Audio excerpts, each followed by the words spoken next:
الحمد لله الذي أنزل على عبده الكتاب ولم يجعل له عوجا وأشهد أن لا إله إلا الله وحده لا شريك له من اتقاه وتوكل عليه جعل من كل هم فرجا ومن كل ضيق مخرجا وأشهد أن لا إله إلا الله وحده لا شريك له وأشهد أن محمدا عبده ورسوله اتخذ القرآن سبيلا إلى ربه ومنهجا صلى الله عليه وعلى آله وأصحابه أعلام الهدى ومصابيح الدجى وسلم تسليما كثيرا. أما بعد، قال الله عز وجل في القرآن المجيد: أعوذ بالله من الشيطان الرجيم، بسم الله الرحمن الرحيم، ألف لام ميم، كتاب أنزلناه إليك لتخرج الناس من الظلمات إلى النور بإذن ربهم إلى صراط العزيز الحميد. ప్రశంసలు పొగడ్తలు సమస్త లోకాలకు ప్రభు అయిన అల్లాహ్ సుబ్హానహు తఆలాకు మాత్రమే అంకితం. అల్లాహ్ కృపానుగ్రహాలు మహనీయ ముహమ్మద్ సల్లల్లాహు అలైహి వఆలిహి వసల్లంపై, ఆయనకు పూర్వం గతించిన ప్రవక్తలందరిపై, సజ్జనులపై, సత్యాన్వేషకులపై కలకాలం కురియుగాక. అభిమాన మిత్రులారా, జగతికి జీవన జ్యోతి ఖురాన్.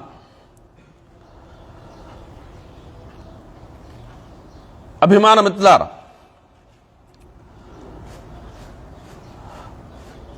అజ్ఞాన అంధకారాలు కొట్టుమిట్టాడే జనజీవ స్రవంతిలో విజ్ఞాన ఒత్తుల్ని వెలిగించే గ్రంథం ఖురాన్. వ్యక్తులకు వెలుగుల్ని పంచే గ్రంథం ఖురాన్. వ్యక్తుల బతుకుల్లో ధర్మ దీపాలను వెలిగించే గ్రంథం ఖురాన్. ఖురాన్ గ్రంథం అవతరణకు పూర్వం ప్రపంచ మానవాళి శాంతం అవిశ్వాస అంధకారాల అపనమ్మకాల యొక్క అంచున నిలబడి ఉంది. అలాంటి విపత్కర పరిస్థితిలో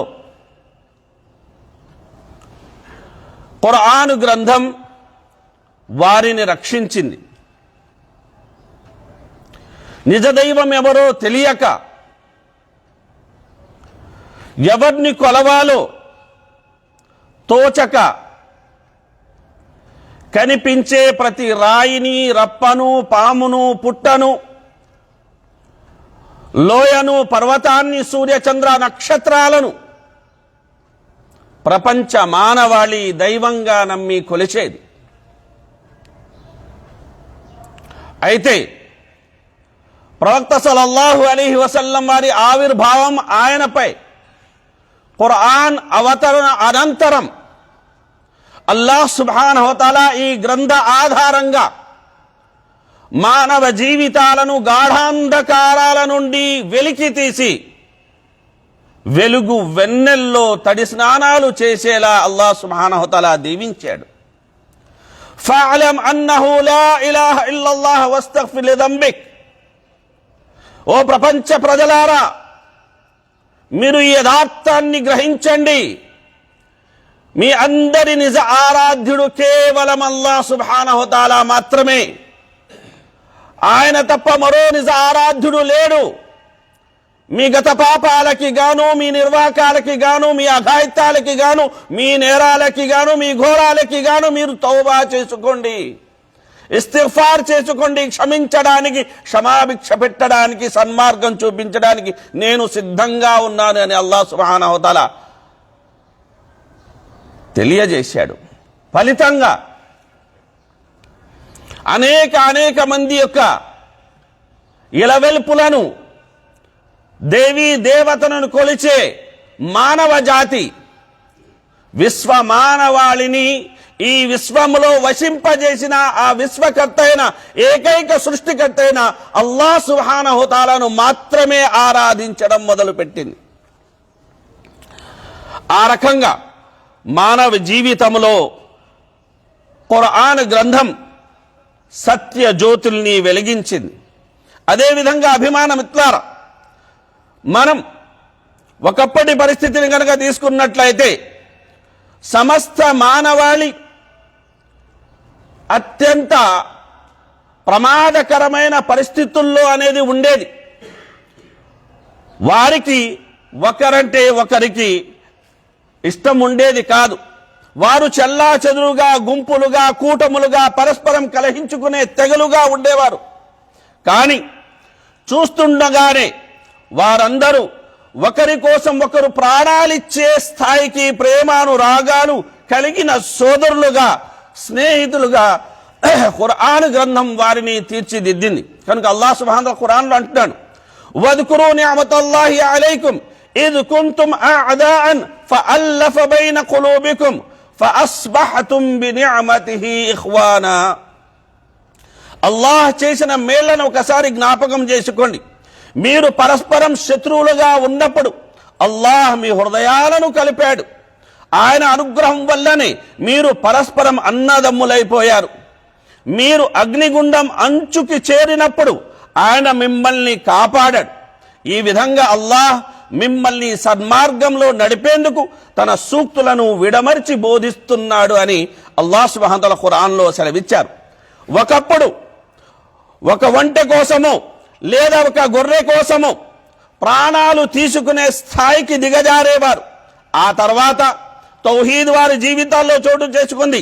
తమ కంటే ఇతరులకే ప్రాధాన్యతనిచ్చే యొక్క ఈసార్ స్థాయికి, త్యాగ స్థాయికి వారు చేరుకున్నారు. కనుక అల్లాహ్ సుబ్హానహు వతఆలా ఖురాన్లో సెలవిస్తున్నాడు, వయుసిరూన అలా అన్ఫుసిహిం వలౌ కాన బిహిం ఖసాసా వమన్ యూక షుహ నఫ్సిహి ఫఉలైక హుముల్ ముఫ్లిహూన్.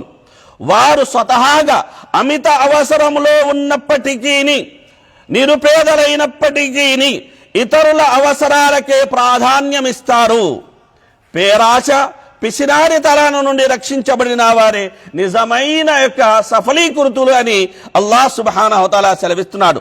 అలాగే అభిమాన మిత్రులారా, ఒకప్పుడు మానవ జాతి వారికి కేవలం తమ తెగ పట్ల మాత్రమే విధేయత ఉండేది. అది తప్పైనా ఒప్పైనా తమ తెగ వారికే వారు మద్దతు ఇచ్చేవారు.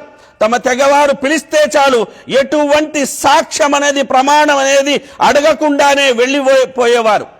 అలాంటి యొక్క ప్రజలు తర్వాత న్యాయానికి సాక్షులుగా నిలిచారు. కనుక అల్లాహ్ సుబ్హానహు వతఆలా ఖురాన్లో అంటున్నాడు, యా అయ్యుహల్లదీన ఆమను కూను ఖవ్వామీన షుహదా లిల్లాహ్ వలౌ అలా అన్ఫుసికుం అవిల్ వాలిదైని వల్ అక్రబీన్. అల్లాహ్ సుబ్హానహు వతఆలా ఖురాన్లో సెలవిస్తున్నారు, విశ్వసించిన ప్రజలారా న్యాయానికి కట్టుబడి ఉండండి. స్వయంగా మీకు గాని, మీ తల్లిదండ్రులకు గాని, లేదా మీ బంధుమిత్రులకు గాని నష్టం వాటిల్లినా సరే అల్లాహ్ కోసం నిజమైన సాక్ష్యం ఇవ్వండి. కక్షిదారుడు ధనికుడైనా పేదవాడైనా వారి విషయంలో మీకంటే అల్లాహ్ ఎక్కువ శ్రేయోభిలాషి. కనుక మీరు మీ మనోవాంఛల్ని అనుకరిస్తూ న్యాయానికి తిలోదకాలు ఇవ్వకండి. ఒకవేళ మీరు విషయాన్ని వక్రీకరిస్తే లేదా నిజాన్ని దాటవేస్తే మీరు చేసేదంతా అల్లాహ్ గమనిస్తున్నాడని తెలుసుకోండి అన్నక ఖురాను ఆయత మూలంగా వారు న్యాయానికి సాక్షులుగా నిలబడ్డారు.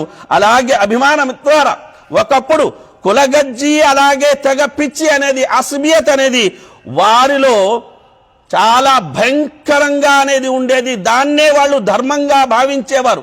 కానీ ఎప్పుడైతే వారిలో ఖురాన్ యొక్క జీవన జ్యోతి అనేది వెలుగుల్ని నింపిందో, ఇస్లాం ధర్మాన్ని వారు స్వీకరించారో, పరాయి తెగ వారితో, చివరికి తన జాతికి చెందని వారితో కూడా వారు కలిసి సత్యం కోసం అనేది పోరాడారు.